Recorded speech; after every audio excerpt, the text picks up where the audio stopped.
बार दिल छू लेने वाली कहानी। एक अत्यंत ही मध्यम वर्गीय शिक्षक की बेटी भावना विवाह के बाद अपने साथ दहेज में कुछ ज्यादा न ला पाई। यदि कुछ लाई थी तो वह था उसका प्यारा सा मन और विनम्र स्वभाव। भावना और संतोष का प्रेम विवाह था।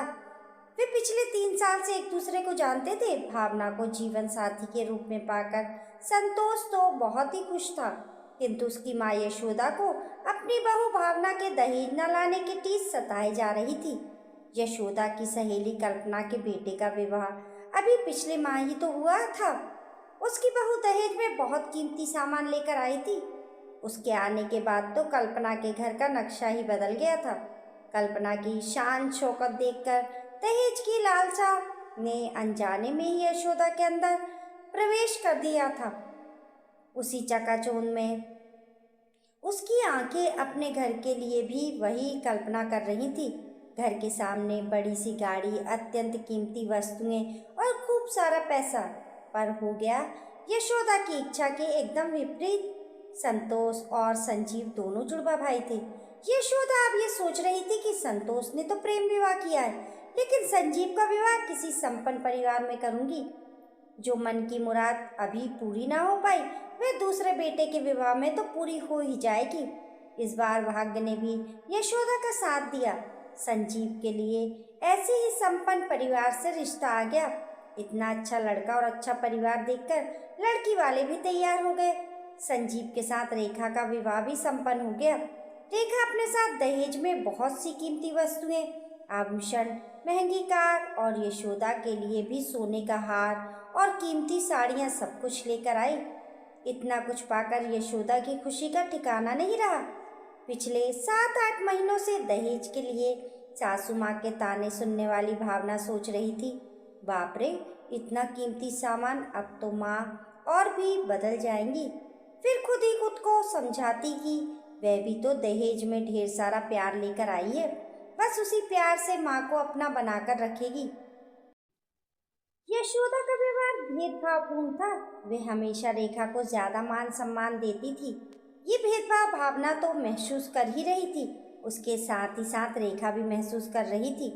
भावना के इतने प्यारे स्वभाव के कारण वे भावना को बहुत ज्यादा पसंद करती थी।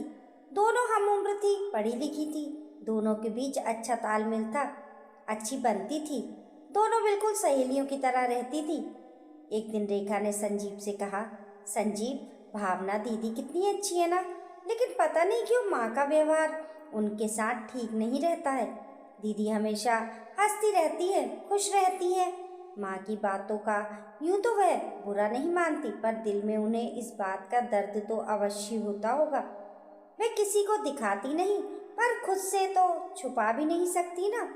कोई और होता ना, संजीव तो माँ को जवाब देकर झगड़ा तक कर लेता। माँ को ऐसा नहीं करना चाहिए। संजीव, मुझे लगता है हमारा इतना प्यारा परिवार है, ऐसे में तो कभी ना कभी टूट जाएगा। तुम ठीक कह रही हो रेखा, मौका देखकर मैं माँ को समझाऊंगा। जिस रात रेखा और संजीव में ये बात हुई, उसी रात को घर में कुछ और भी हुआ। अपना अपना कमरा बंद कर के सभी सो गए थे। हॉल और किचन की लाइट भी बंद हो चुकी थी। यशोदा के पति विमल गहरी नींद में सो चुके थे। तभी यशोदा जी को प्यास लगी। देखा तो आज भावना पानी की बोतल रखना भूल गई थी। यशोदा पानी लेने के लिए उठी और रसोई की तरफ जा ही रही थी। तभी उन्होंने भावना और संतोष की बात करने की आवाज़ आई। उनके पांव वहां पर ही अटक गए। वे कान लगाकर सुनने लगी कि इतनी रात को क्या बात कर रहे हैं ये लोग। भावना, तुम्हें क्या लगता है मैं कुछ जानता नहीं? अपनी पत्नी के विनम्र स्वभाव को क्या मैं पहचानता नहीं? तुम ना बताओ, फिर भी मैं जानता हूँ। आज फिर माँ ने तुम्हें कुछ कहा है? पानी अब सर के ऊपर निकल रहा है भावना। मुझे लगता है अब हमें अलग हो जाना चाहिए। मैं जानता हूँ माँ को क्या कर रहा है। नहीं संतोष, तुम ये क्या कह रहे हो? ऐसी कोई बात नहीं है। मुझे मेरी मम्मी की याद आ रही थी, बस और कुछ नहीं, इसलिए मन थोड़ा भारी हो रहा था। झूठ मत बोलो भावना, जीवन साथी हूँ तुम्हारा। पिछले 5 वर्षों से तुम्हें जानता हूँ, तुम्हें प्यार करता हूँ। मैंने तुम्हें शादी के पहले ऐसा उदास कभी नहीं देखा। तुम ये सब कब तक छिपाओगी? कब तक घुट घुट कर इस तरह रहोगी? मैं आज ही माँ से बात करता हूँ। नहीं संतोष, हम सब एक दूसरे के सुख दुख के साथी हैं। एक छोटी छोटी सी बात से नाराज होकर हम अलग नहीं हो सकते। तुम्हारा सोचना गलत है संतोष। वह माँ है हमारी, अगर कुछ बोल भी दिया तो क्या हुआ? पापा जी भी मुझे कितना प्यार करते हैं। संजीव और रेखा भी कितने प्यार से मुझसे बातें करते हैं, मस्ती करते हैं। मैं पापा जी से अलग होकर रहने का तो कभी सपने में नहीं सोच सकती। भावना, मैं तुम्हारी एक नहीं सुनने वाला। तुम्हारे यदि बार बार अपमान होता रहेगा तो मैं सहन नहीं कर पाऊंगा। माँ से ना सही, मैं कल ही पापा जी से बात करूंगा। उनसे कहूंगा कि वह माँ को समझाए। संतोष, अपने दिमाग से ही गलतफहमी निकाल दो। मैं सच में बहुत खुश हूँ। माँ भी मुझे बहुत प्यार करती हैं। संतोष, तुम्हें तो पता है ना, रेखा प्रेग्नेंट है इस समय। अभी तो घर का माहौल खुशियों भरा होना चाहिए। और तुम्हारा मन भावना, मैं जानता हूँ। अपने कमरे से बाहर तुम कितना हंसती हुई चेहरा लेकर आती हो। तुम्हारे मन की गहराई को मैं पढ़ सकता हूँ। भावना, अब मैं तुम्हारी एक नहीं सुनूंगा। कल सुबह मैं पापा जी से बात करूँगा। ठीक है संतोष, तुम्हें जो करना है कर लो, लेकिन इस घर से अलग तुम अकेले ही चले जाना। मैं तुम्हारे साथ बिल्कुल नहीं जाऊंगी। इतना सुनते ही यशोदा वहाँ से चली गई। आज उसे ऐसा महसूस हो रहा था कि कितना फर्क है उसकी और भावना की सोच में। यशोदा अपने आप को कोस रही थी। आज उसे अपने पति विमल की समझाई हुई बातें याद आ रही थी कि यशोदा, तुम्हें यदि अपने बेटों को हमेशा अपना बनाकर रखना है तो पहले बहू को बेटी बनाना होगा, उसे दिल से अपनाना होगा। जीवन संगनी है वह संतोष की, वह भी बार बार उसका अपमान सहन नहीं कर पाएगा। यशोदा के मन में आज पहली बार भावना के लिए प्यार के बादल उमड़ घुमड़ कर रहे थे। ऐसा लग रहा था मानो भावना को देखते ही आज ये प्यार के बादल फट ही पड़ेंगे। यशोदा के मन ने अंदर से अपनी गलती स्वीकार कर ली थी। वे सोच रही थी, थोड़े से पैसे और चंद वस्तुओं के लिए वे इतना गिर गई थी। उनकी असली दौलत भावना और उसका बेशकीमती प्यार है, जिसे दुर्भाग्यवश उन्होंने कभी महसूस ही नहीं किया। वह प्यार लुटाती रही और वह उसके बदले हमेशा उसे नीचा दिखाती रही। अपनी पत्नी की बातें सुनने के बाद संतोष के मन में उसके लिए और भी ज्यादा इज्जत बढ़ गई। भावना और संतोष देर रात तक बातें करते रहे, इसलिए दूसरे दिन सुबह भावना रोज की तरह जल्दी उठ ना पाई। यशोदा भी रात भर बेचैनी में करवट बदलती रही। ये सोच रही थी, इतने दिनों तक उसे भावना की अच्छाइयाँ क्यों दिखाई नहीं दी? क्यों उसने अपनी आंखों पर पट्टी बांध रखी थी? क्यों उसके दिलो दिमाग पर दौलत छाई हुई थी? आज यदि संतोष की बात मानकर भावना तुरंत ही हाँ कर देती तो संतोष अपना अलग परिवार बना लेता, उनसे दूर हो जाता। तब निसंदेह लोग उन्हें ही बुरा कहते, खास तौर पर भावना को। लेकिन उसकी असली गुनाहगार तो वह खुद ही थी। इतने में विमल ने करवट ली और कहा, यशोदा जाग रही हो क्या? हाँ, क्या हुआ? थोड़ा पानी पिला दो। पानी देने के बाद वह वापस सोच में पड़ गई। इतनी पढ़ी लिखी होकर भी उसने ये क्या कर डाला? वे खुद भी तो एक मध्यम वर्गीय शिक्षक की ही बेटी है। वे भी दहेज में 4 जोड़ी कपड़े और 2-4 बर्तन ही तो लेकर आई थी। फिर भी सासू माँ ने कभी उसे कुछ नहीं कहा और ना ही कभी ताना मारा। इतना सोचते सोचते यशोदा उठ बैठी। उसने सोचा कि अब उसे जल्दी से जल्दी अपनी गलती सुधारनी होगी।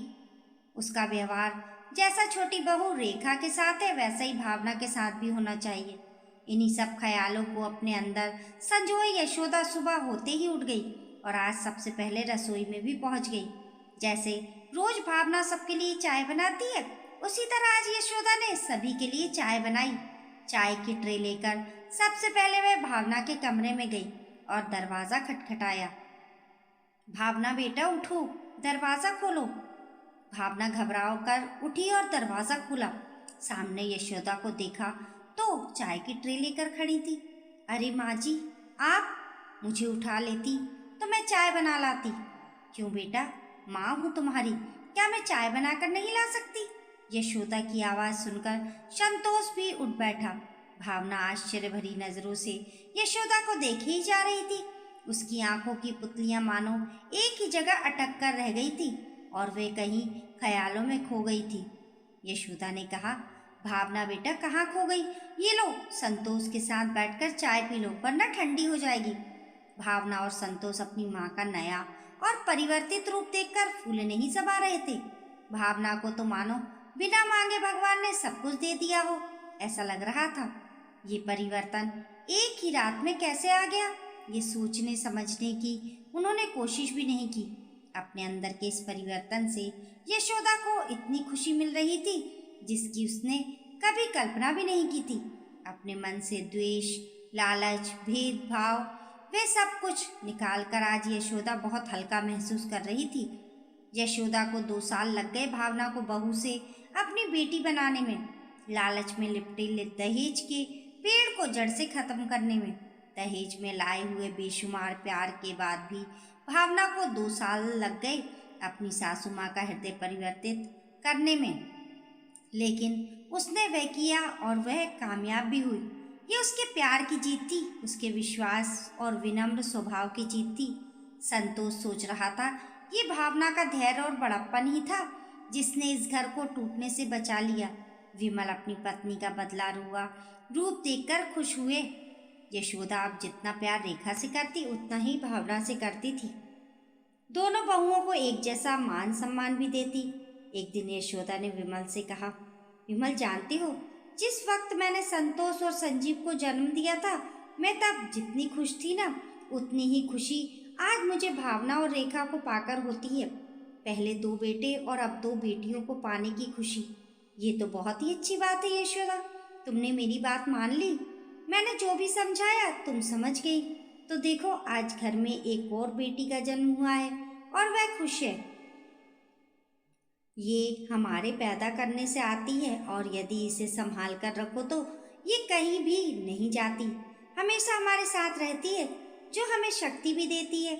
यशोदा विमल की बातें सुनकर मुस्कुरा रही थी, मगर उसने विमल की इस खुशी को बिल्कुल खत्म नहीं होने दिया कि वह उनके समझाने से समझ गई। उस राज को यशोदा ने राज रखना ही ठीक समझा। दोस्तों, आपकी इस कहानी के बारे में क्या राय है, हमें कमेंट करके ज़रूर बताएं और कहानी पसंद आने पर लाइक और शेयर करें। ऐसी ही अच्छी अच्छी कहानियों के लिए चैनल को सब्सक्राइब करना ना भूलें। मिलते हैं फिर एक नई कहानी के साथ, तब तक के लिए नमस्कार।